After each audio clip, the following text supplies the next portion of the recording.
বা সুস্মিতাকে নিয়ে অসহায় হয়ে পড়েছে সুস্মিতার পিতামাতা। ক্যামেরার সামনে কান্নায় জর্জরিত এই দুজন। আর্থিক অবস্থা অতটাও ভালো নয় যে মেয়েকে সুন্দর একটা জীবন উপহার দিবে। তাই তো সুস্মিতাকে অভিনয় জগতে উপহার দেওয়ার কথা ভাবছে পরিচালক বিন্দু। হ্যাঁ ভিউয়ার্স, শুনতে অবাক লাগলো এমন ঘটনাই ঘটতে চলছে। এক বিবৃতিতে পরিচালক বলছে, সুস্মিতা সাহা মেয়েটি দেখতে মায়াবী, মুখ ভরা ফিক্সার সাফ এবং ক্যামেরার উপযোগী, উচ্চারণ, বাচনভঙ্গি ও শব্দচরণ দারুণ এবং পরিশুদ্ধভাবে বাংলা কথা বলে। কথা বলার সময় বাক্যের বিরাম যথাযথ।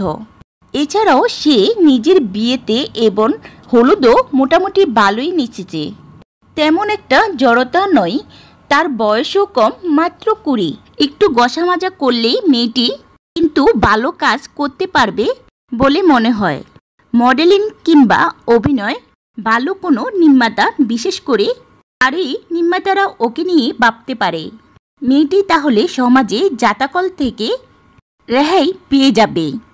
পড়াশোনার পাশাপাশি হয়তো একটা আয়ের উৎস মেয়েটিকে বাঁচিয়ে দিবে। তার পরিবারও একটি স্বস্তি ফিরে পাবে। যেহেতু তার পরিবারে আর্থিক অবস্থা অতটা ভালো নয়, কিন্তু সে দেখতে সুন্দরী, তাই পড়াশোনার পাশাপাশি সেই মডেলিংটা বেছে নিতেই পারে। তার সেই যোগ্যতাটাও আছে।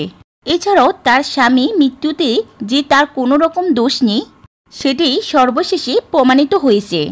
সেই দৃষ্টিকোণ থেকে সাহায্যের হাত বাড়িয়ে দিয়ে কথা ভাবছে অনেক পরিচালকই, এমনটাও গুঞ্জন শোনা যাচ্ছে। সো ভিউয়ার্স, এবার দেখা যাক সুস্মিতা কি তার জীবনকে গোছাতে মডেলিংটাকে বেছে নেয় কিনা।